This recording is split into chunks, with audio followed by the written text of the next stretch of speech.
If you're going to take the risk of running advertising online, shouldn't you get the benefits of learning from someone who's in the platforms every second of the day?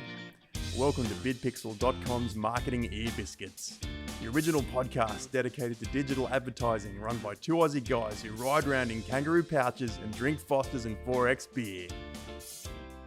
This is going to be just Jay and Dave spewing crap into and trying to give up some good information and show the ethics in our industry. So, mate, Jay, why are we wanting to put content out in the first place? Ultimately, I think we just want to give some value. You know, we lucky enough and blessed enough to be in the position that we're in, and we just want to give back. That's probably one thing, and the other one is also, I think, just want to shed some light into some of the inner workings of the industry, inner workings of agencies, and just shine the spotlight on a few things that we see here and there. I think one of the biggest things for me as well is from my end is you and your team are doing such an amazing job with your ad buying that I want people to know what you're doing, and I want to bring back the ethics into our industry a little bit. And in doing so, it's just sharing and giving. Plenty of people over the years have talked about giving 80% of your information. And I actually just want to be transparent in that. And while we might not give your playbook of exact strategies that you use for growing people's ad accounts, just giving actual real non-regurgitated information to people. Yeah, it's like I find it hard when we go through an onboarding and, if we're bringing a client from a new client on board who might have been working with previous agencies, and just some of the stuff that they've had to put up with or they've taken as gospel previously is, it's frustrating when you know that there's, they're getting played that way. 100%. Yeah, we just like, obviously, our clients want them to be as knowledgeable about the platform that they're advertising on as they can be. Yeah, 100%. And there's no smoke and mirrors. When we work on an account, they own the data and they should own the data. So things like that are a bit disheartening, but which is also why we're doing this. One of the things we're going to talk about in the next couple of days is also My Big Adventure. So when we worked with them and we actually told them, no, we don't want to work with you. We don't want to spend your advertising dollars, and just what that meant to that customer. She's given us a fantastic video testimonial about just how we conducted ourselves. And that's kind of along those lines, right? She wasn't ready to spend, so we didn't take her money. So yeah, that's cool. Hey, let's talk about new releases in Facebook at the moment. So there's two things that I'd like you to unpack with us and anyone who watches or listens. Two new things this week. So Instagram Explore ads and generating lead generation within Messenger. So Instagram Explore is kind of, I go to it a lot. It's if I want to find something trending, if I want to find something within the niche that I'm particularly interested in. Like my Instagram Explorer is full of cars and fishing stuff, right? My wife's is full of makeup. But then being able to place ads in there, what's the power for us to place our customers' ads within Instagram Explore these days? I think it just targets or opens up a deeper level of targeting, and also a very visceral and visual way of targeting. When you're looking at the Explore, you're seeing the images that are being shown, and when you've got the option and the opportunity to put one of your own images in there, highlighting your brand or your product, it's really powerful, because when people are browsing those topics, they're in the mindset of that topic, and if your product and your service matches that topic, it's shooting fish in a barrel, really. I'm going to assume that Facebook's targeting is going to be pretty spot on with this. So if I look at cars and fishing stuff, it's going to show cars and fishing ads within that Explorer, right? So it's just a really hyper-targeted way of getting a brand in front of people who are looking for exactly what you are. Yeah. Hey, what about generating leads within Messenger? So when you create Messenger campaigns, now you can select leads as your optimization or ad delivery within the Messenger setup. So it's going to, from my understanding, it's going to create ads that open up an automated question and answer kind of experience and get qualified leads. So how do you see that panning out? So if we're sending sponsored messages to potentials and then getting a direct ability to I guess, aggregate a lead, how does that help us with our attributions, and how does that help us with our reporting for customers and actually giving measurements from those styles of ads? Yeah, attributions is a big one. So, yeah, I know we're going to talk more about that in upcoming podcast, but we're going to flog the pants of power. But I guess a little bit of a teaser on that, and a bit of information is when we're talking attributions, it's how do you attribute not just the final purchase to an ad, but every touch point of a customer's journey to purchase, from a cold audience right through to a purchase, and then beyond a purchase. How do they then start to refer for you, or to, come back as long time loyal customers? So when we're talking attribution in this state with Messenger, it's keeping it on platform. So at the moment, with Facebook, you run a lead ad and it stays in Facebook's platform. You got a heap of other retargeting opportunities because it is in Facebook's platform, where you can retarget to people that might have seen the form and didn't even submit it. You can get back in front of them, and it just keeps it platform centric. So it's very easy to then see where did that advertising spend, where was it most profitable, did it return a result, and if it did, obviously in this case we can see that it was directly out of a Messenger campaign, which is a really powerful insight. Yeah, it's really exciting to be able to start tracking that stuff a little bit better. Awesome. So two new releases, Instagram, Explore, and generating leads within Messenger and sponsored messages, which is kind of cool. Hey, I wanted to highlight something that we did recently. So I spoke at a conference for the future of social media down in Melbourne a few weeks ago. And one of the bits of research that we did was just talking to e-commerce stores. And we kind of went through the largest Shopify stores in Australia and had conversations with them.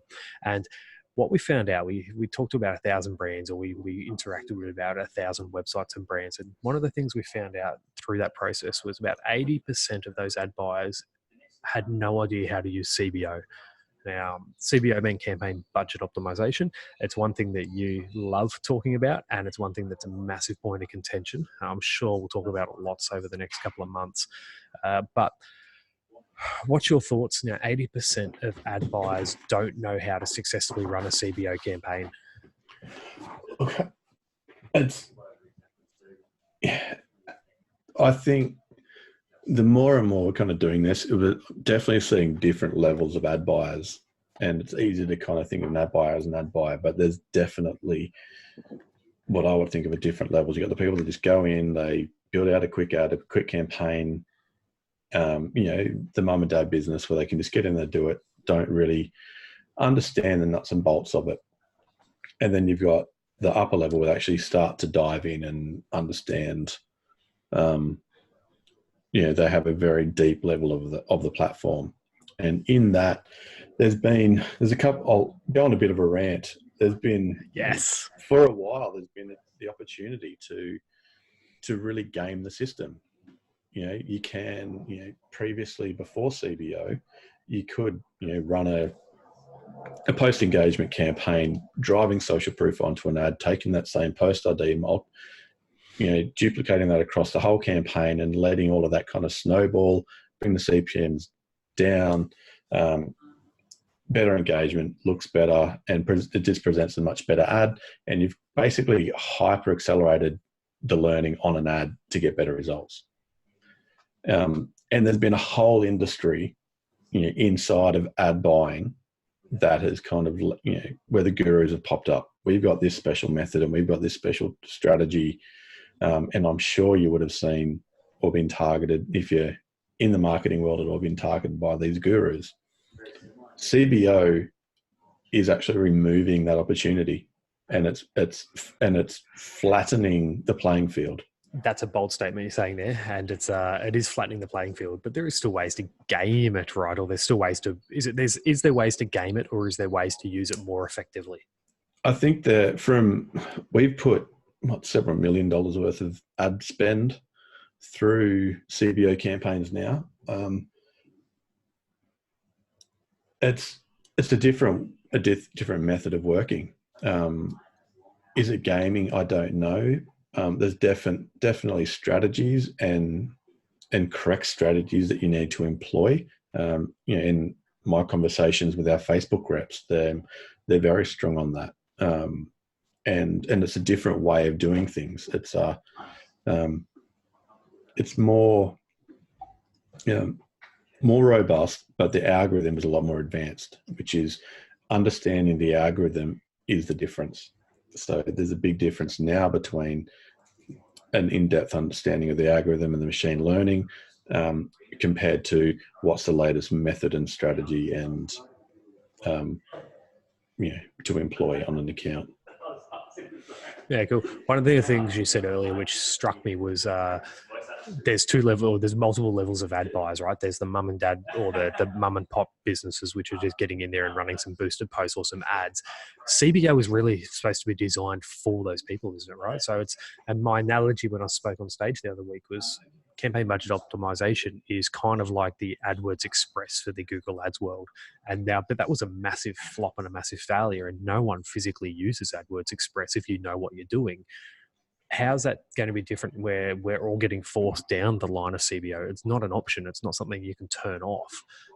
Come February 2020, it's going to be everyone's using CBO, right? So how do you then, where's the line going to be drawn between the mum and dad business just running a simple campaign, which they'll be able to do, to someone like you who's putting $1 million+ a month through CBO campaigns and actually trying to get results for customers? I think that the biggest difference is probably the optimization. Is you optimize a CBO strategy different to what you would optimize an ad set level strategy. But you're still optimizing. You're still diving. We spend majority of every day diving in and understanding the data and the numbers that are coming through on an extremely granular level on the campaign, the ad sets, and the ads inside of them, and then getting an overall holistic picture of what's going on, how that plays into the CBO algorithm. And optimize that way accordingly. Cool. Yeah. I've just chucked a note in for a conversation in a couple of days' time about one of the trends we're seeing in the groups is a lot of Facebook's really centric advertisers are now starting to talk omni-channel, and they're starting to talk putting ad spend in other directions. And maybe that is a direct correlation to they just don't get CBO yet, right? They're not understanding how to make their advertising dollar work. So they're struggling. They're trying to find top of funnel advertising on other platforms. They're trying to find bottom of funnel, delighting on other platforms. And we'll unpack that a little bit more another time. But that's we could talk for hours and days on CBO, right? Yeah. I think ultimately I don't think it's a bad thing or a good thing. It's just a thing. And it's just what I really like is the fact that Facebook is constantly updating and constantly changing. And that's a good thing. That's our job as marketers and as an agency, is to be on top of that and to be the best that we can be, and to understand that for our clients. And that goes hand in hand. That the reason that Facebook is doing that is because it wants that experience for its users to be as good as it can be. Yeah, awesome. Yeah, perfect. Hey, I want to talk about a bit of a commentary on what's happening in our industry at the moment.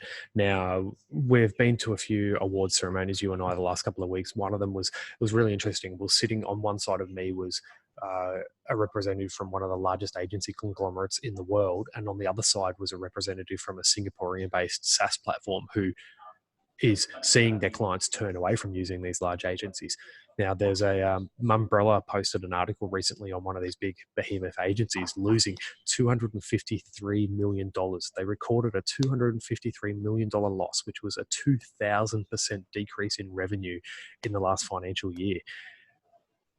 We know what's happening. We can see the trend that's happening. It's going to be probably a few years delayed within Australia here, down under, where big household names and big brands are getting sick of no transparency on where their advertising dollars going.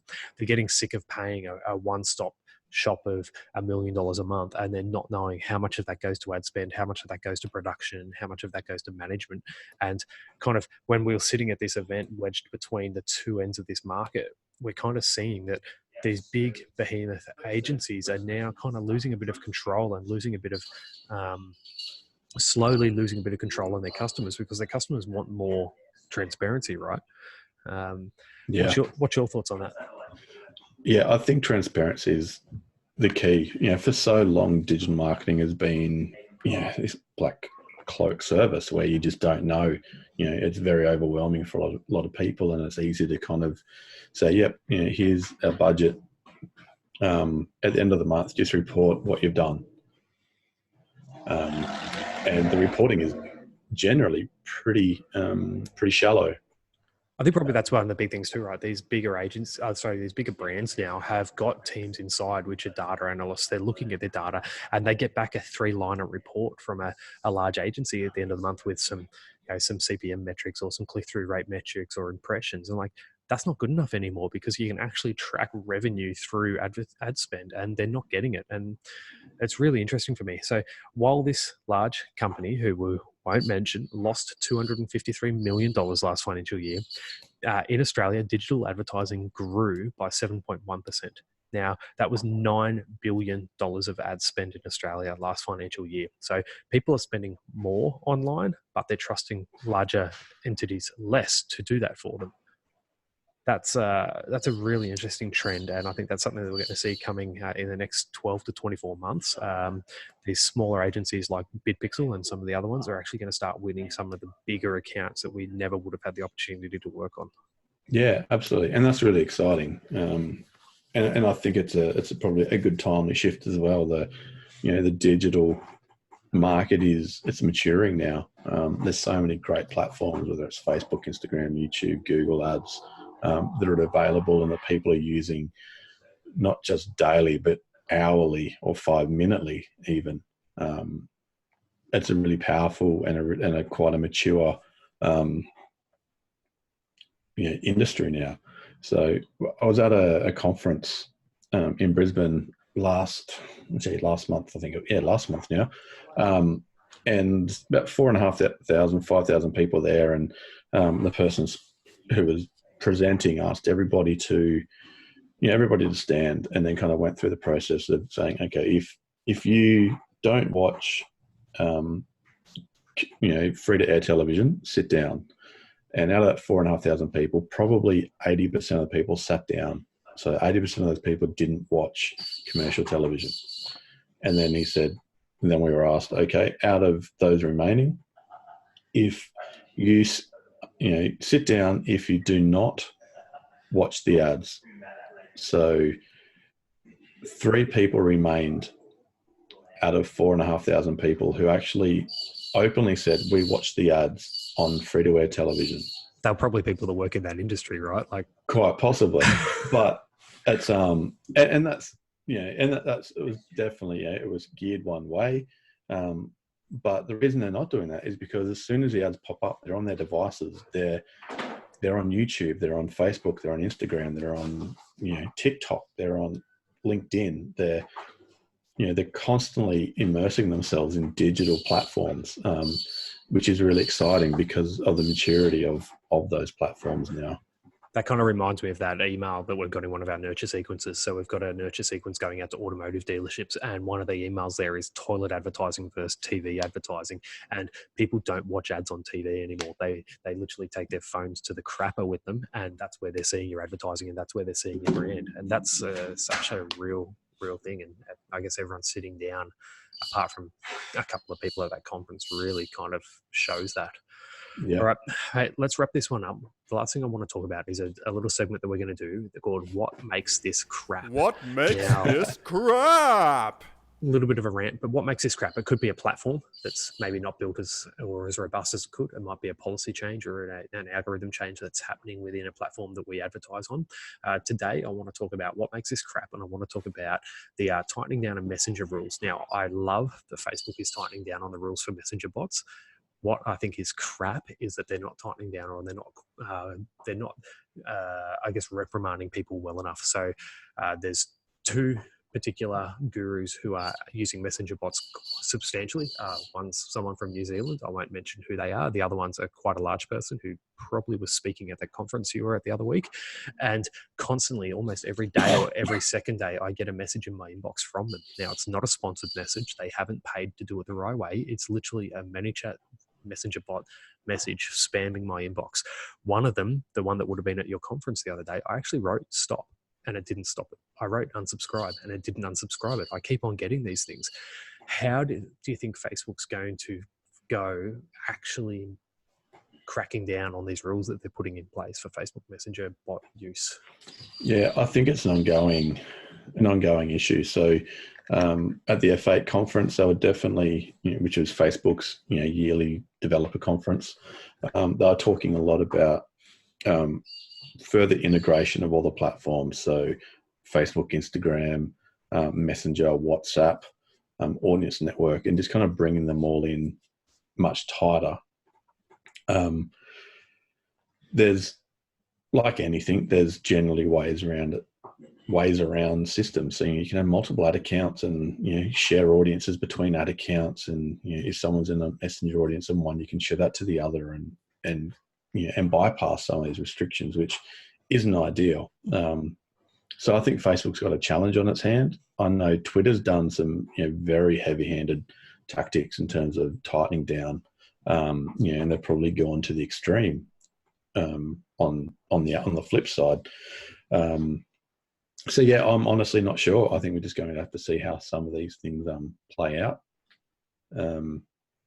And one thing that is really exciting is, and probably daunting, is that, and a lot of people won't know about, is Facebook's rolling out a feature that will enable all of its users to remove their data from their platform. So if you're being retargeted by a client or by a customer, not our clients, you would never do that to our clients. But if you're being retargeted by one of these people that Dave mentioned, is you can actually, or you will be able to surely go into your settings and remove that targeting option. And it just basically removes the cookies from your Facebook profile. Yeah, we were talking about this the other day, right? So it's going to, when it is announced kind of, and it is kind of available to be able to do, it's going to be interesting when the big sort of rollout and announcement comes with this feature. I guarantee everyone's going to get on their phone straight away. There's going to be all those viral messages on Facebook posts where, share this, within 24 hours, blah, blah, blah. But I reckon we'll see a massive trend of people going in and deleting all their current cookie data and their pixel data.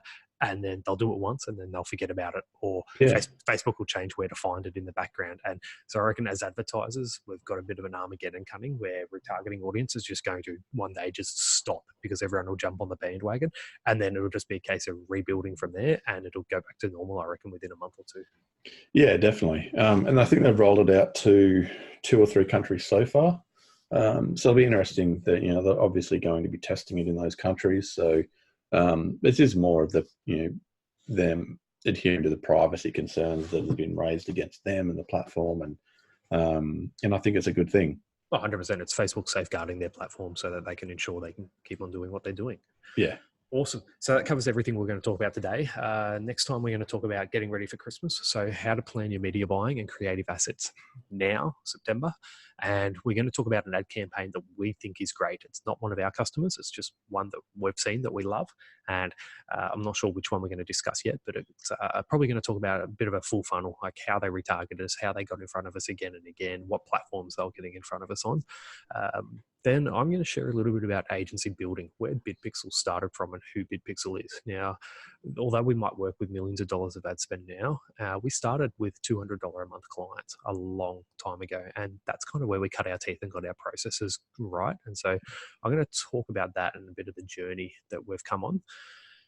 The next thing we're going to talk about is a bit of a book review. I'm going to review a book called Tools of Titans.